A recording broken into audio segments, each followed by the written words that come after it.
Oui, on a mis, je pense qu'on a mis tout ce qu'on peut mettre. Même des collègues qui étaient en congé, on les oblige à venir au service. On annule leur congé hors prévisionnel. Donc oui, on n'a jamais été aussi mobilisés parce que c'est particulier. Vous savez, gérer une manif, c'est autre chose. Gérer une manifestation, vous avez déjà la sécurité sur place. On sait exactement par où ça passe et tout. Là, c'est complètement différent. On est dans un autre monde. Déjà, on est dépendant d'un résultat. Donc à certains endroits, peut-être qu'en cas d'échec, ça devrait quand même très très mal tourner. D'autres endroits comme Paris, ça devrait peut-être mal tourner, mais plus léger, plus facile à gérer peut-être. En banlieue, je pense que ça va être beaucoup plus compliqué pour mes collègues de banlieue.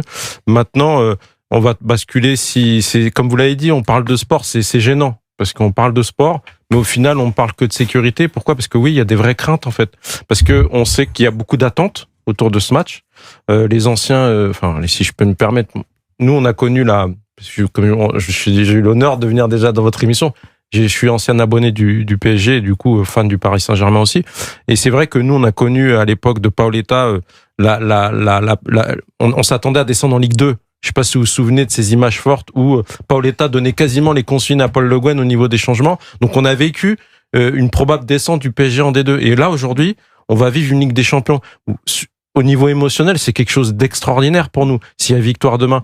Mais, comme vous l'avez dit, la société, elle a changé. Il y a une nouvelle génération qui s'est mise en place, qui n'a pas connu cette peur-là, et qui, aujourd'hui, va fêter un titre, j'espère que ce sera le cas, d'une manière peut-être différente. Et du coup, on est obligé de mettre en place un dispositif anti-violence, anti-dégradation, anti-agression, et j'en passe. Et voilà, ça va être compliqué, je pense, pour nous.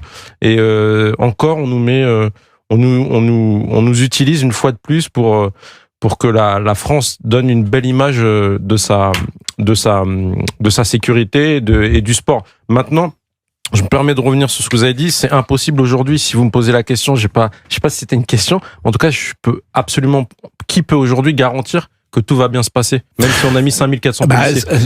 Il y a un côté dissuasif.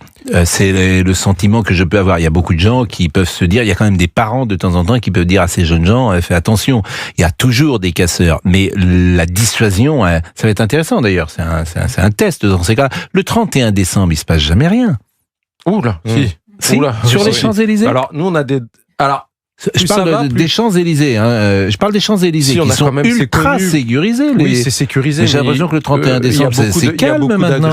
Il y a beaucoup d'agressions. En fait, vous avez une économie parallèle qui s'organise pour profiter des touristes, pour profiter des gens qui ont... Mais il n'y a pas de casse au moins le 31 décembre. Aujourd'hui, si vous me dites, Monsieur Bellage, est-ce qu'il faut mieux venir avec un suite avec des fermetures, je vous dirais oui, parce que là, les pickpockets, le 31 au soir, ils sont là. Oui. Je vous dis, ils s'adaptent toujours par rapport. Dès qu'ils ont une opportunité ils en profitent. Alors, certes, au JO, c'était différent parce qu'on était vraiment là au pic de présence policière sur le terrain et en termes d'investigation. Et là, on nous demande quasiment du jour au lendemain de se préparer à quelque chose qui peut être malheureusement terrible. Quand vous êtes toujours sur le terrain, Reda, vous bossez toujours, ou lorsqu'on est porte-parole du syndicat, on ne fait que cette mission de porte-parole-là? Alors ça dépend des porte-parole, mais en tout cas pour mon cas, non, je fais ça à plein temps parce que j'ai une deuxième casquette, justement, je gère au niveau de la banlieue, la petite couronne, Hauts-de-Seine, Val-de-Marne et Seine-Saint-Denis, je gère tous les services spécialisés. Les motards, les BAC départementales de nuit, les compagnies de sécurisation d'intervention. Et vous serez où demain soir? Vous serez en train de regarder le match? Parce que vous m'avez dit que vous étiez abonné du PSG. Vous n'allez pas prendre le plaisir. Je vais pas mentir, si j'ai eu vous pas bossez. mal de sollicitations des médias. Oui. Mais j'ai dit je suis pas dispo de 20h à 23h. Bon, voilà. Je vais pas mentir parce qu'à un moment. Et là, vous le regardez où? Vous allez le regarder avec j'aurais bien voulu aller le voir à l'extérieur ou chez des amis ou à Paris. Non mais c'est autant fêter le titre à Paris. Enfin, si jamais on l'a, voilà. Mais le problème, c'est qu'aujourd'hui, on est obligé de s'adapter et parce que pour être safe entre guillemets, je pense que je vais le regarder. C'est sûr, je vais le regarder tranquillement à la maison. Bon. Moi, je serais sûr de rentrer chez moi, si je puis dire. Alors, il y en a. Tout va bien. Tout va bien, non, le moral est un peu... il est plus qu'en berne.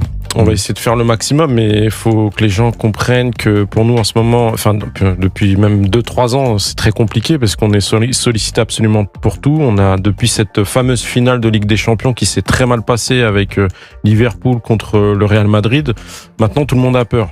jusqu'au plus haut sommet de l'État. Donc on prend tout, et donc on prend tous les policiers comme s'ils étaient des robots, on prend les policiers comme si c'était pas des humains, comme s'ils n'avaient pas des vies de famille. Ouais. On les avertit à la dernière minute. On va faire le job.